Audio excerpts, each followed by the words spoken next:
Hi, my name's Nick Broughton and I'm a Randomfish. Hit the subscribe button and let's be Randomfishes together, shall we? So, obviously in the last couple of weeks I have done... last week I did a very Christmassy type review. I didn't want to continue that because there's so much to talk about in terms of other things.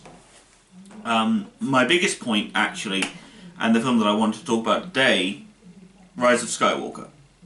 Yes, I am tackling Rise of Skywalker. I had an issue reviewing this film, to be honest, in my head. I had an issue with sitting in front of a camera and talking to you guys about this film objectively, because I have been a Star Wars fanboy, for lack of any other better terminology, since I was first introduced to it back in maybe the mid-90s, when I was but a small child. And since then, I have enjoyed everything that Star Wars has put out. Do I agree that the films have problems? Yes. But I honestly don't see how the bad outweighs the good. But I do come at this from a very specific angle. I come at this from as a guy who has not only watched Star Wars, but has watched the cartoon shows, has read one or two of the books in the Now Legends series.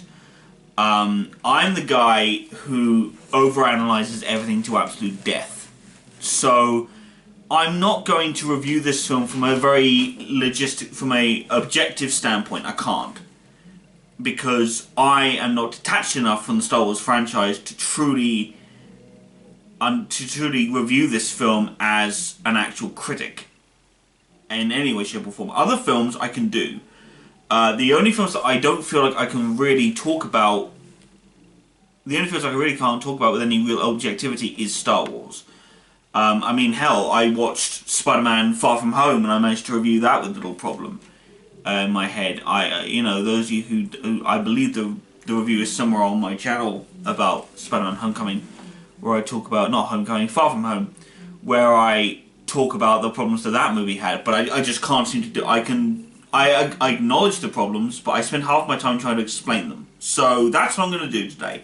I'm going to explain away some of the problems in Rise of Skywalker. Some of the first ones that I've noticed buzzing around are things like the Palpatine coming back stuff, the Rey and the Jedi stuff, the Force healing stuff, Leia being a Jedi. For some reason people didn't like that for some reason. The fact that it is a repeat of a lot of points in the Star Wars franchise. Then just a whole bunch of issues that people seem to have with them. I'm not going to tackle all of them because, frankly, there's only so much I can do. So I'm going to answer a few of them that sort of cropped up a lot that I've seen over Facebook mostly, because that's where I usually get a lot of my issues from. If anyone from the pages Church of Darth Vader or Star Wars fans page is watching this review, please do tell me and let me know. In terms of Palpatine, this is where I feel like it needs slightly explaining. People refer to Palpatine's return as nothing more than a lousy bit of fan service. It is, in a lot of ways. From a commercial, from a business standpoint, that's what they've done. They have used Palpatine's return as a fan service moment. It is not anything else. It's not anything worse than that. It is what it is. But in terms of in-universe, I believe I can explain it. Back in Revenge of the Sith, if you remember it in any way, shape or form, Palpatine spoke about how, while cheating death is something that only Plagueis really achieved, he feels that he can discover the secret with Vader by his side. That was a line uttered in Revenge of the Sith. Now, it is a commonly held belief that, just the whole, especially during the prequels, the Jedi were good and the Sith were evil. That's kind of a very, very oversimplified way of talking about them, really. They are essentially two feuding religious ideologies. The Jedi are of the belief system that once you die, you join the Force. That's it. you lose all part of individuality, and your soul rejoins the Force in this living constitution of insanity. The Sith, on the other hand, want to prolong life. They want to make themselves immortal, almost. This has been somewhat of a goal for a lot of Sith over the years. To look back on legends in general, anyway, Darth Nihilus was one of those people. He lived for for a while, feeding off of other people and feeding off of their souls, I believe, or their Force powers. And that was a thing. Plagueis is the most obvious one of them, being that he was the one who tried to live forever. He tried to construct the perfect dark side Force user to ever exist, and the Force kind of responded by creating Anakin in that way. For those of you who don't believe that that's true, I know that George Lucas said it. I know for some of you, George Lucas destroyed your childhood with the prequels. But for those of us who were born in, the 90s or the early 2000s, we watched the prequels. That was our Star Wars in cinemas. We liked it. Get off your high horses. We know the prequels were bad in a lot of ways. It doesn't take any away from the fact that we still enjoyed them at one point in our lives anyway. But anyway, Palpatine did not learn the secret of immortality. He can't have. Otherwise, if he had done, he wouldn't have needed Vader. He wouldn't have wanted to corrupt Vader. His entire life could have been spent training people and then just killing them and living forever by doing that. That is how it appears to work for him. But when we see him in Rise of Skywalker, he is more zombified than real, than human, I should say. He's attached to a machine. He's not. His eyes are all glassy. He's not particularly great. He's still able to speak. He's able to form sentences, but that's after years and years and years, clearly, of being kept in this underground lab of sorts with this cult of Sith worshippers. And just to clear up another point for in-universe, actually, for those of you who say things like, what happened to Palpatine, or how did the cult ever get started, and of course the other big point, much later on, how the hell is Rey related to Palpatine, and blah blah blah, and the whole crap about how did Palpatine have a son. First of all, in Return of the Jedi anyway, you see him standing with a bunch of other people on that Death Star who were dressed slightly like him, so you can't sit there and tell me that there weren't people who worshipped the crap out of Palpatine. There has to have been. Also, we don't see much of Palpatine while he's running around in the universe. It could be that during the Clone Wars, there were several perks to being the Supreme Chancellor. You can't deny that at all. We don't see much of Palpatine's daily life throughout the course of Star Wars. The only thing we really see is his manipulation and how he makes things work for the dark side. Now, it might be that his son didn't know about this, and when the Empire rose, they went into hiding specifically based off of that. Or maybe he just stayed at his dad's side purely out of some level of obligation. It gets to a point where, over the years, obviously, since the Skywalker rise and everything else, and it also might be that Palpatine may have had a kid in stasis. It might have been that. We don't necessarily know about Palpatine's son in that respect. The biggest one, I was going to say, and the other clue that might be in there, it may not be true, but it would be kind of cool if it was, would be that his son was actually a Palpatine clone. Much like how Boba Fett was a clone of the original Jango. To the point where, at one point, it could almost be perceived that his son was a clone that was raised normally, outside of Palpatine's sort of grasp or his whatever, or he was a very busy man running the galaxy. I'm fairly sure he sort of went, the nanny can take care of the small child. I don't think he truly got that as much. So it is more than likely that for a lot of it, in Palpatine's eyes anyway, he was very aware of a lot of stuff. The other thing that's kind of interesting in that respect anyway is that Rey, being who she is a very cool concept for me. Is it something that we should have seen coming? No, not at all. It's not something that anyone could have everyone's making predictions about certain things. I made predictions about what I thought Rey was. I was wrong. I thought at one point she could have been a Kenobi. She isn't. She's a Palpatine, clearly. Now, as the film, shows us. But that's where a lot of it comes from for me. It's very much a case of trying to defend these ideas. And that, to me, is that. It could be that it was a Palpatine clone who ran off at some point and got married and everything else, and Palpatine just sort of called it his son because it's like, he just kind of went, it's easier to say my son rather than try to explain the cloning thing again, because I'm fairly sure by that point in the Empire's reign anyway, most people will have either forgotten the Clone Wars or just didn't care about where the clone in Clone Wars came from, which is more than a little bit likely. I mean, hell, when I first heard it in Episode 4, it's like, oh, Clone Wars. That sounds like a cool name. I didn't think about what the clones were or anything like that. I didn't think about that at all. It got to Episode 2 and I got that answered. It's nice.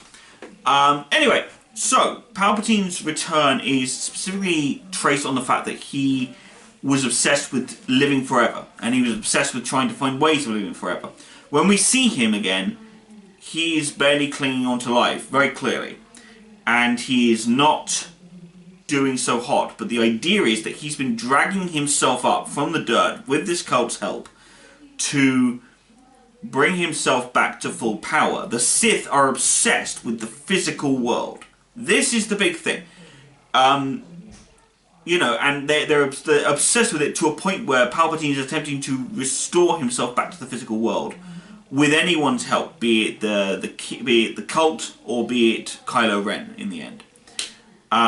We also, then, very interestingly, also get the fact that Kylo Ren wants to kill Palpatine. Now, for anyone who sits there and says, Rise of Skywalker ended The Last Jedi, where?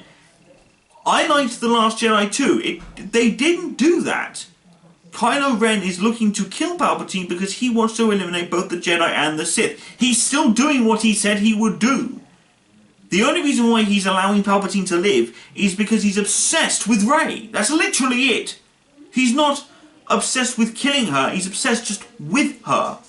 Because what he wants more than anything else at this point is to finally get her to understand what he's been trying to say all this time. And it's not what Palpatine can offer that he's attracted to, i.e. the return of the Empire or this new order that he's trying to create. He's obsessed with just the idea that Palpatine might have something in a way to help him control or at least figure out enough about Rey to get her to join him, to be on his side of things. That is why this happened.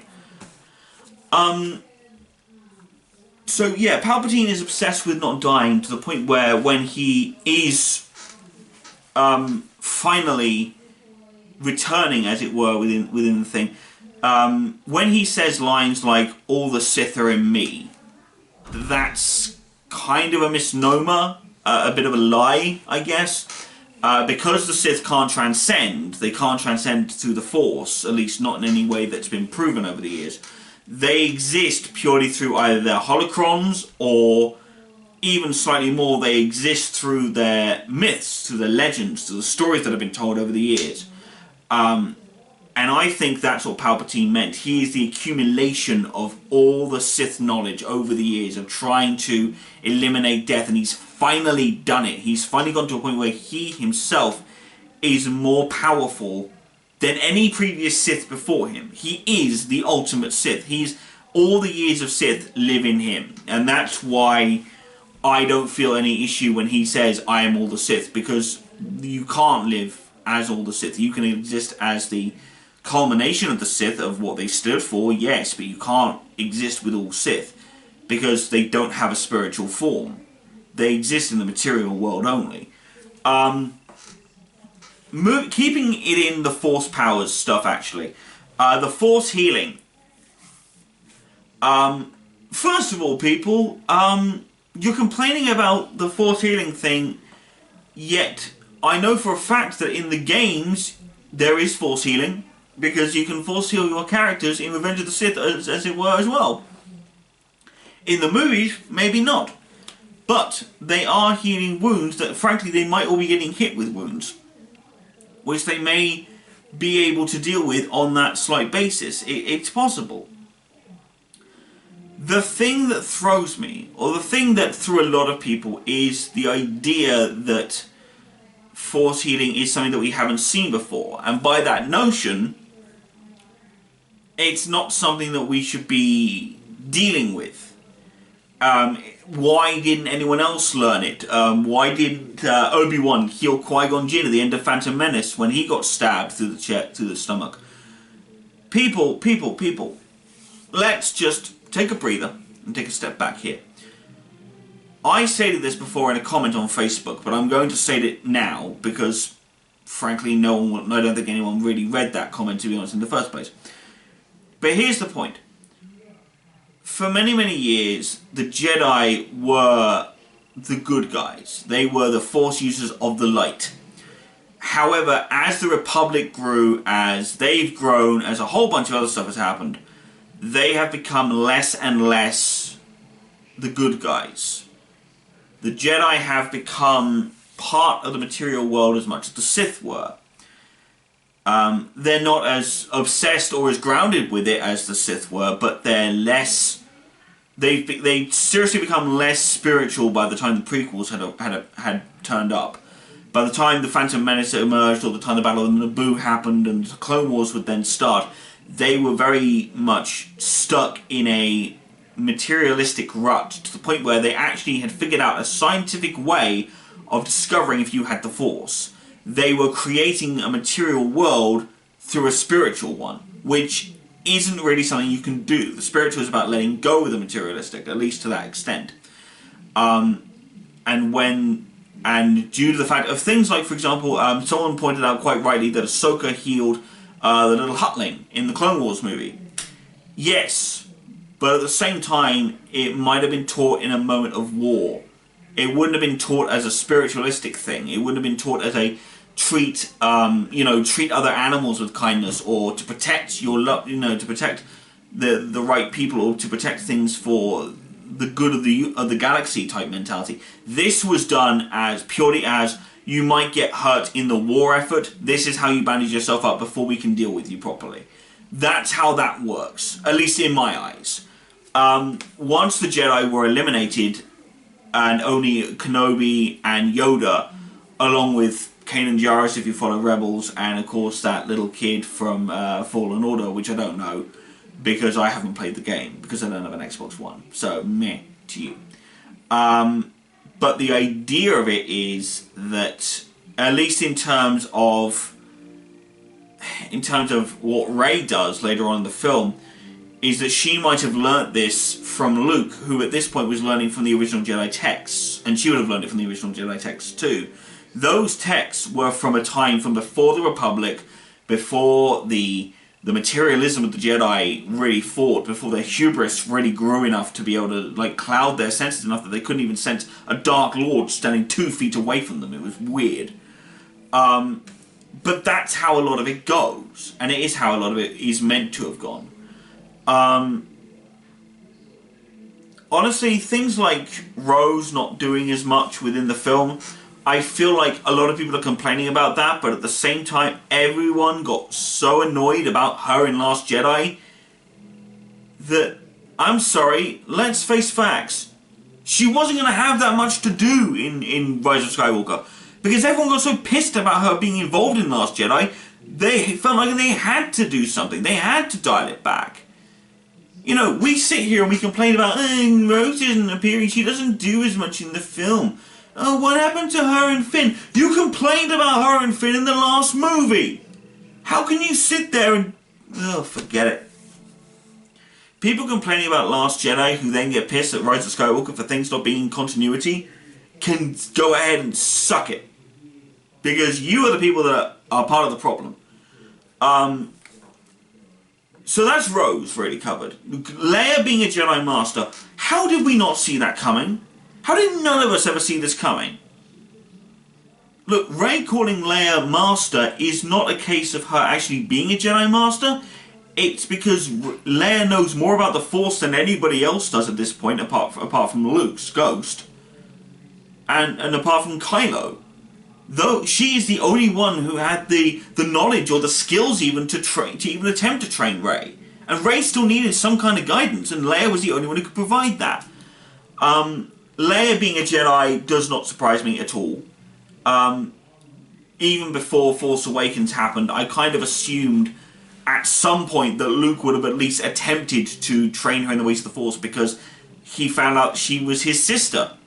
More importantly, his twin sister. This entirely does work with the concept that, you know, he had Force powers, she probably had Force powers too. So it was decent enough for him to at least attempt to figure out how this worked. That's how a lot of it comes from for me. Leia being a Jedi anyway. In terms of other things like Lando's return, I loved that. I thought that was a piece of genius. Poe's character, loved that. Oh, his so-called love interest that didn't turn up, and Finn's other love interest that didn't really do much. Right. First of all, people, they clearly were meant to, that those two were meant to be having some kind of brotherhood more than a relationship. I'm all for gay characters being on screen, because honestly I think it's brilliant to have relationships of any gender and any preference being shown up on the big screen. I've always advocated that in my heart of hearts. But when you try to create a relationship that doesn't technically need to exist, it shouldn't happen.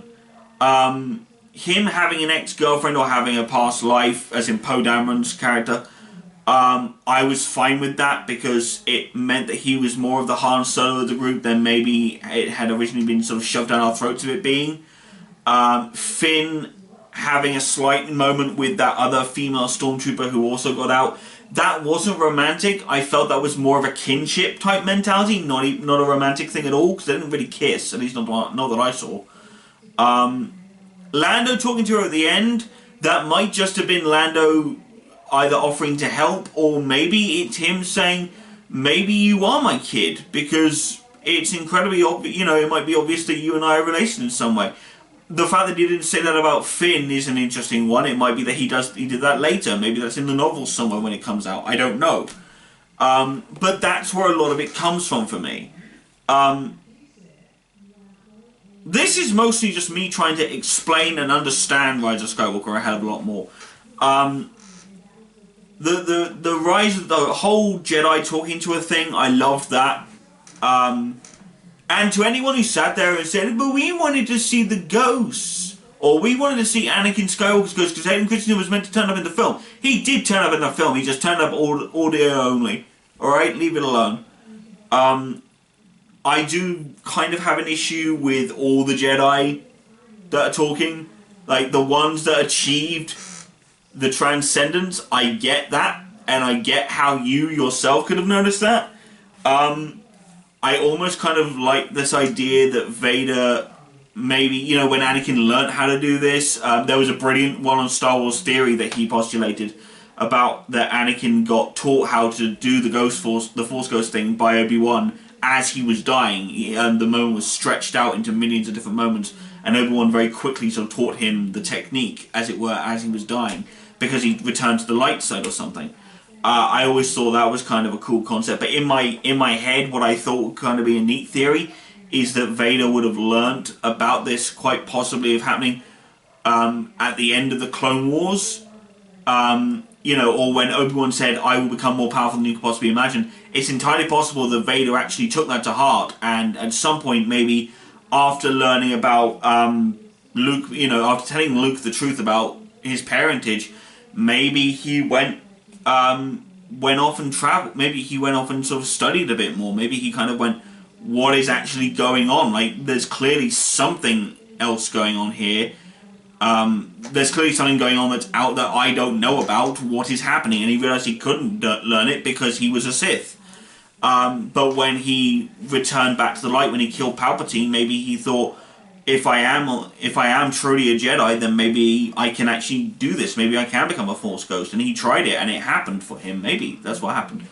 But obviously, there's a lot of stuff going on, a lot of cool stuff that's up in the air with this. I'm going to end this video primarily by just saying, look, two things. Number one, watch the film with a bit more love in your heart for Star Wars. If you're one of those people that complains about Star Wars, watch it with some love in your heart, for crying out loud. Number two, those who sit there and just don't like the movie flat out because it's not Last Jedi. Those who love Last Jedi but hate Rise of Skywalker. Those that hated Last Jedi but loved Rise of Skywalker. I'm not in either of your camps. I love both of these movies. I love the entire trilogy. I love all Star Wars movies, apart from Solo. But Solo is not a hate film for me, but it's in lower than the others. But people, seriously, just watch Star Wars with more love, please. And, you know, more than anything, remember this, fandoms should not be toxic. We shouldn't be, you know, hating on movies just because they're not exactly what we want them to be. That's not how it should work, ever. So, with that in mind, I would like to just sign off and say, remember people, the Force is with us always. But it's up to us to choose which side we work on, be it the spiritual side or the materialistic side. Randomfish, out.